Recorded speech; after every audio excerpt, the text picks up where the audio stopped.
Hey, Henry Rollins. Here's the short history of me. Born in 1961, went to high school. I went to one university for a semester, American University in Washington, D.C.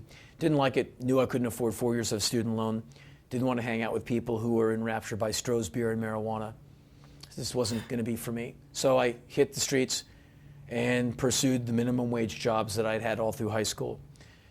And that was for me, that was me in the late 70s. The last straight job I had was 1981. Head manager of a Haagen-Dazs in Georgetown in Washington, D.C. on Wisconsin Avenue at the intersection of Wisconsin and O Street, making $3.75 an hour, $4 an hour, something like that. Working 40 to 60 hours a week. I had a small apartment which I shared with an old pal of mine. I had a small record collection, an ailing VW automobile, and a little tiny life with my minimum wage job, which I liked. And I looked at my life and realized this is probably about as good as it's going to get for me. I might quit this place and go work at my friend's record store because I liked being around records, and I could probably run his store very well, knowing what I knew about retail at that point. And then I got a very lucky break, because at that same time I was very frustrated. I said, well, this is going to be a very tough life. It's going to be a life of a lot of standing on my feet, a lot of work, taking it from other people, and having very little to show for it by Friday evening. And then Black Flag, the famous band, who was friends of mine, they played in New York. I was in Washington. I took a ride up to go see them because they weren't coming down to my town. I jumped on stage and sang with them that night, a song, because I had to go back down to D.C. and go work like some awful shift. They called me a few days later at the ice cream store and said, we're looking for a singer because the rhythm guitar player the vocalist wants to move down to rhythm guitar. You can tell I've told the story before. And we're holding auditions. Do you want to crack at this? Because we saw you on stage the other night. You're pretty wild. I looked at the ice cream scoop in my hand, my chocolate bespattered apron, and my future in the world of minimum wage work. Or I could go up to New York and audition for this crazy band who was my favorite. What's the worst that's going to happen to me? I miss a day of work. Ooh, there goes $21.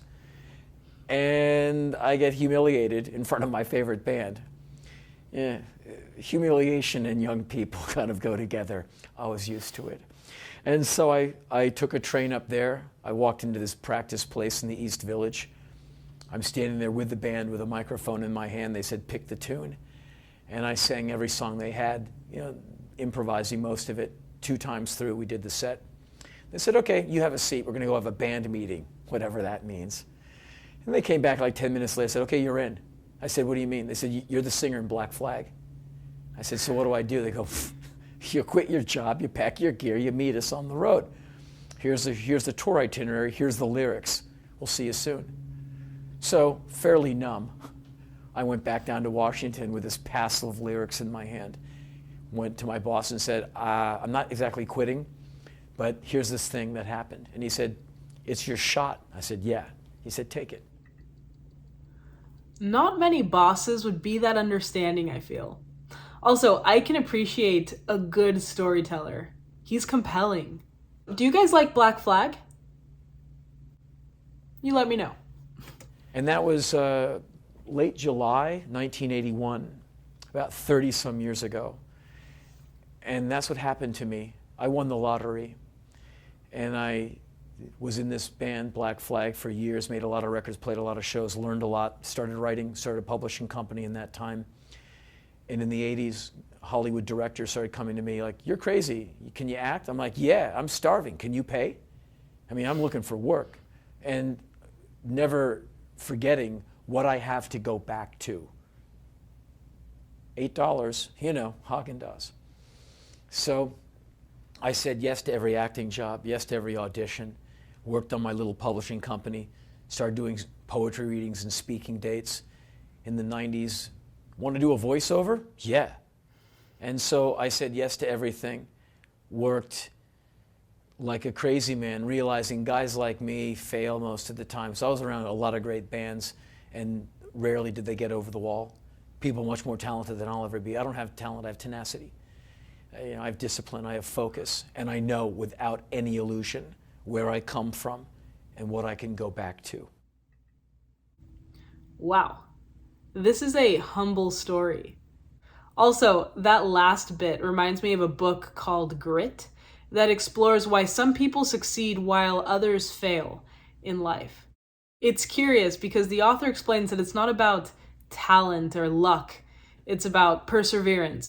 Well, a combination of that and passion towards a singular goal, which sounds like he was displaying as well.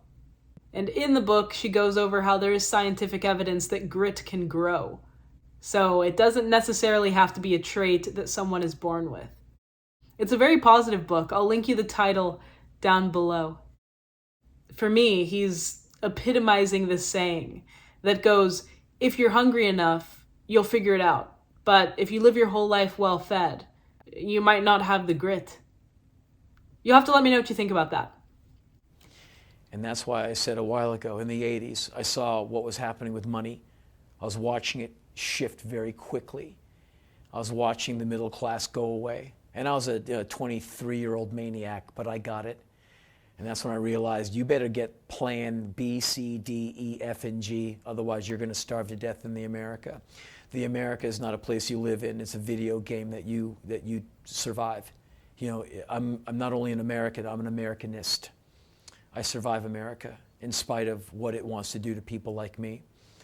And so, through saying yes to everything, realizing people like me have to write it 3 times when other people have to write it once, that I have to show up early because I'll probably get lost on the way to the location, and that I should probably watch, shut up, and learn rather than shoot my mouth off.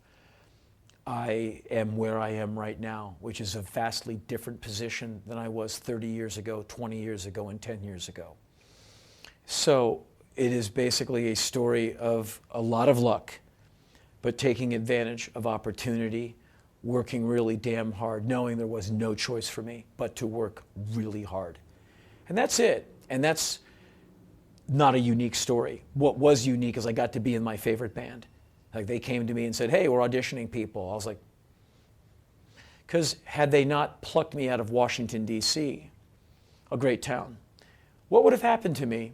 Probably would have gone to work for my friend's record store, which would have eventually folded, which it went away. And then what I would have done, I don't know, maybe gotten some female pregnant and been a young dad. I don't know. You know, the America would have happened to me. And so I got a lucky break, but at least I did something with it. The repeating factors of my life have been application, discipline, focus, repetition. You know, a gig. What are you doing tomorrow? 8 o'clock on stage. What are you doing the night after? I'll be on stage.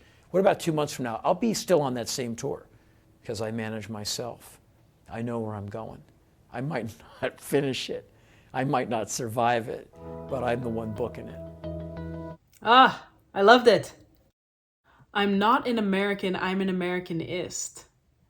That's an interesting concept that I'll surely be thinking about when we finish here. You know, he said he got lucky, but personally, I teeter between believing in luck and thinking that it's our choices that lead to potential opportunities. You let me know what you think. I know it seems that some people do get lucky. His whole story made me think of how close we are to the alternate reality version of ourselves. For every Henry Rollins making it story is the story of the person who didn't take the shot and stayed at Haagen-Dazs, which is delicious, by the way, and lived a traditional lifestyle. Neither choice is better than the other. Both has positives and negatives, and I've seen Henry Rollins on other podcasts explaining the negatives of his choices. It sounded as though he had a burn your ships mentality. Something like Hernán Cortés in the 1500s, burning his ships to send a message to the crew that there is no turning back. Or the quote by Hunter S. Thompson, buy the ticket, take the ride, which is a great documentary if you haven't seen it. I like listening to stories of how people got to where they are, which sort of takes us back to that luck thing. From an outside perspective, it seems lucky, but there's a lot of risk involved, typically. Not always. For me, Henry Rollins has become just as fascinating as a Jocko Willink or a David Goggins. each advocate for having a strong work ethic, waking up early, and positioning yourself for the shot. But let me know, do you think there's one choice that you made that changed your life? Or one shot that you didn't take that could have? I'm curious. So, that's all I've got. As always, thank you for watching with me. Preview.